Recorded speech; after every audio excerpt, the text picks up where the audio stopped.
প্রতিদিনের মতো আজও থাকছে একটি মজার জোকস, শুনতে পারেন।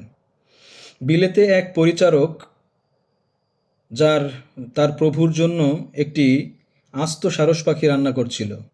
তার স্ত্রী তাই দেখে সারসের মাংস খাওয়ার ইচ্ছে প্রকাশ করায় সে সারসটির একটি পা স্ত্রীর জন্য কেটে রেখে দেয়।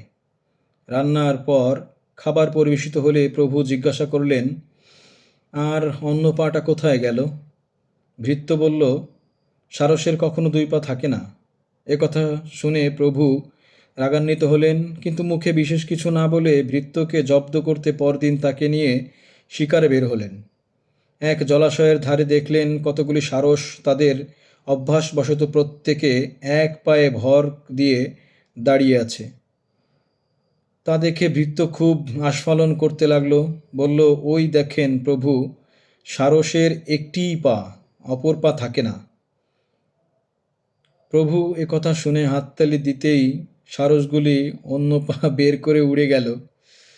প্রভু কিছু বলার আগেই ভৃত্য বলল, কর্তা, গতকাল খাওয়ার সময় আপনি হাততালি দিতেই পারতেন, তাহলে নিশ্চয়ই অন্য পাটি দেখতে পেতেন। বাহ, চমৎকার!